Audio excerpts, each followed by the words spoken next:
Pardon me, sir. How much do you want for this? It's free, take it. What? Are you sure? I can pay for it, I said. You can take it. Now get out of here. The above was a brief exchange of words between a very edgy young man, possibly in his late 20s, and myself at a yard sale I happened by. I always find the most interesting things at yard sales and flea markets. I'm normally there for the books, but I occasionally happen across something else that I find worth my time. I didn't find any books this time around.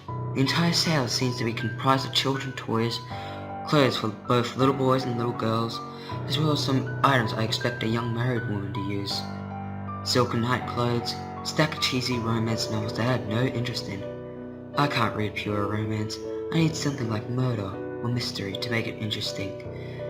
Jewelry, as well as several cases of makeup, most of which appear to be half used. I found the makeup to be in bad taste. If you no longer had a use of it, throw it away. Don't try to peddle what has touched your face to other people. It's disgusting. I kept these thoughts to myself, however, as the man running the small junk sale seemed to be far from stable. As I was about to leave, something blue peeking out from underneath a small grey plush caught my eye. Colors always catch my attention, especially blue, so I lifted the plush to examine it. To my surprise, it was a Pokemon Blue game. Not that I have been looking for one, but I felt like experiencing a little nostalgia even though the first generation wasn't my favorite. It reflects back to a much simpler time in my life. The cartridge has the word Tears written neatly in black across the image of Blastoise. I assumed it was a nickname of some sort. Perhaps the previous owner of the game cried a lot. It was within a bunch of child things. Perhaps they were young enough to be labeled a crybaby by others and Tears was just a nicer name. I'm not sure. Anyway, I got the game for free, but I left the dollar on the table just so I feel better for taking it.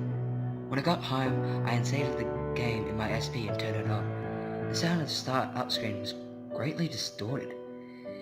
It sort of fluctuated from being several tones lower than normal to being nothing more than a low rumble. It was unsettling to say the least.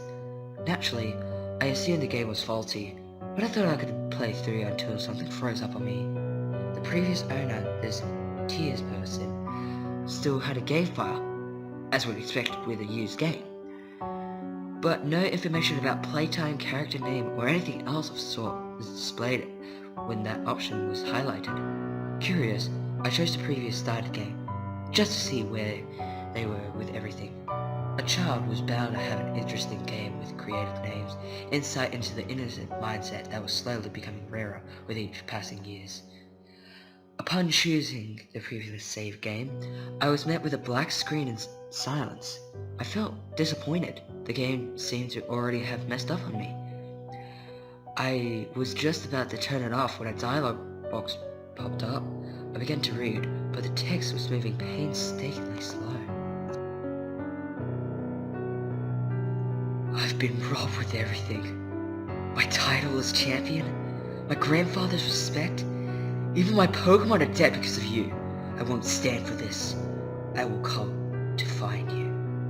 I was confused. Who was speaking? Who were they talking to? My heart rate has picked up of what I was assuming was fear. It had been a while, but I knew that this wasn't normal. My curiosity continued to keep me locked onto the game. As the black screen faded away, the music belonging to the inside of the Pokemon Tower began playing perfectly. The sound obviously wasn't as broken as it appeared at the beginning. The scene revealed when the black faded was the appropriate area, the Pokemon Tower. The not so familiar to me sprite of your in-game rival, Blue, was standing in front of one of the many graves inside the tower. He stayed there for several minutes. The disturbing music continued to play throughout his silence, before he finally said something. This ends the day, for the both of us. With that, he left the tower. My screen followed him, as he stood outside the tower. The music did not change to Lavender Town normal depressing music. Rather, the haunting tune from inside the graveyard continued to play through on a loop. As much as I wanted to turn down the music, I couldn't bring myself to do so. I couldn't move the character after that. I couldn't tell if it was just another assumed glitch, or a clearly hacked game, or it was a hesitation on the character's part. After another minute, he finally spoke again. Fly. Even though there was no voice connected to the character in the game, with the speed in which the text moved, there was almost obvious feel of depression about him. I opened the start menu and checked Blue's party. All he had was a Pidgeot, which had no level. I checked its stats. The only move it knew was the requested action of Fly, and all its stats, except for health, were at 0. Odd as I found this, I didn't question and choose to Fly. When the map popped up, it was black save for one small square that was marked Mount Silver. I knew this was impossible. Mount Silver was in Johto, which had yet to be introduced to the original Pokemon game.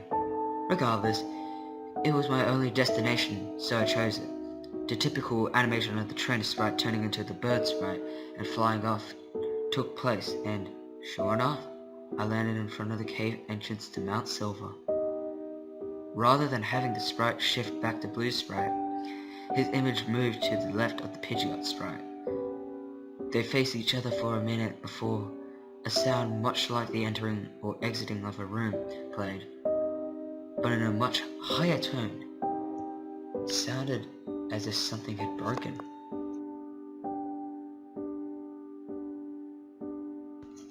When Blue spoke yet again, "Fly away, you're free," I began to assume the noise was the sound of a Pokeball breaking. The Pidgeot cried out once before doing its former master commanded and flying away. After his final Pokemon flew away, the haunting music continued to play. He faced the entrance. "I'm coming for you." And I had the impression that this was a mission of revenge, and with the way he was speaking, it was revenge of the darkest sort. It dawned on me to check the item he had on him. I don't know why this thought crossed my mind, but given the ongoing circumstances, I felt there would be something there. And there was. There was only one item on the list. Knife. An item that was certainly not programmed into the game under normal circumstances.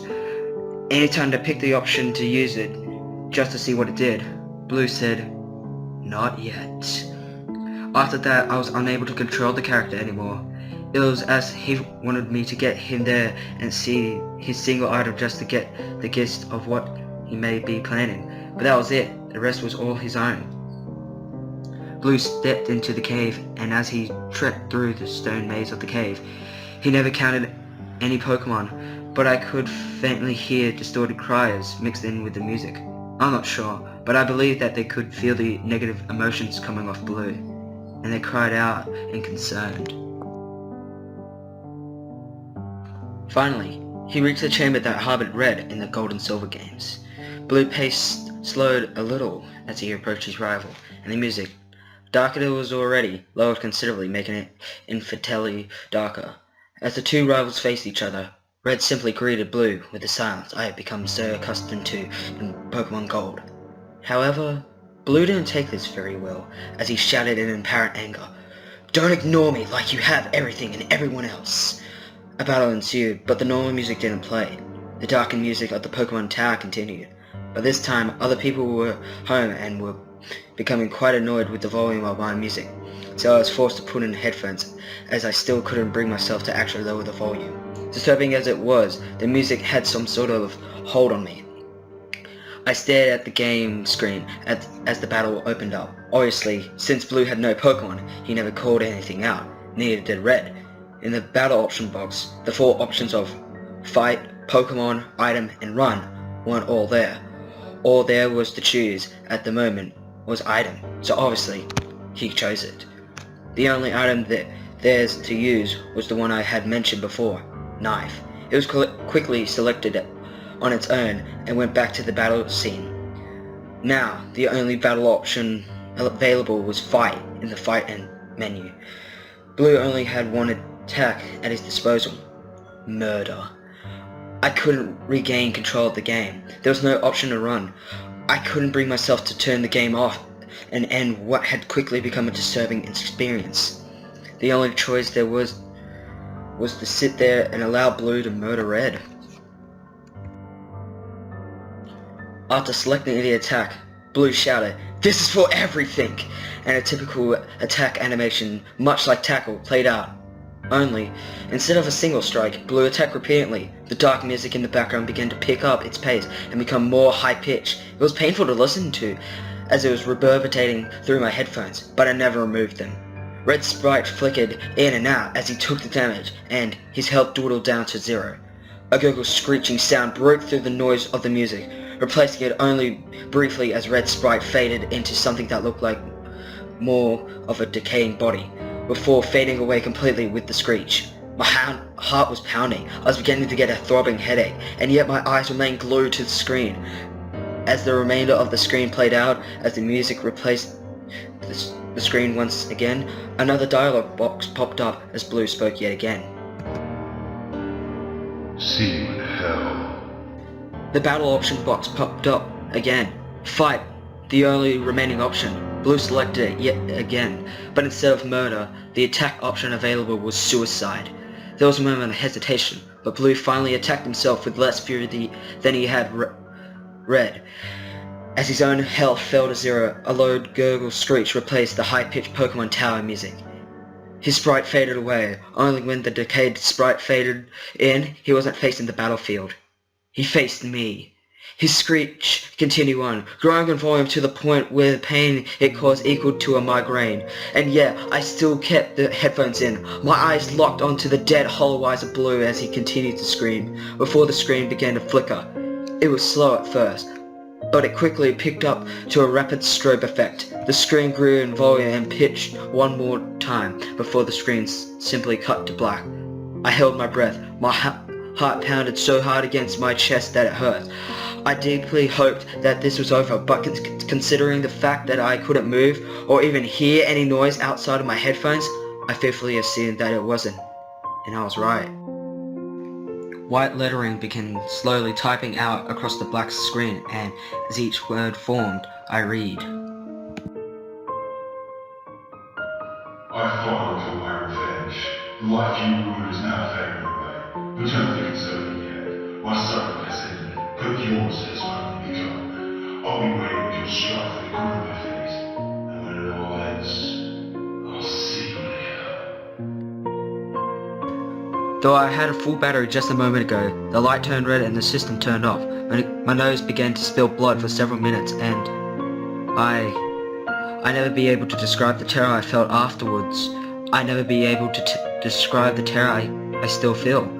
You see, the very next day on the news, they announced the very same man I purchased the game from, I won't release his name, had called the police saying that he had killed his wife 3 days prior and buried her in the backyard.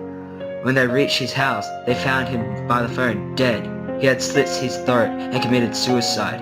It also mentioned that several weeks ago, his 8-year-old son had murdered their 6-year-old son and then killed himself. I assumed that the game had done all this, and I'm next. I don't know how much longer I have, nor do I know who will die at my hands. But you deserve to know this. Never play Blue Tears.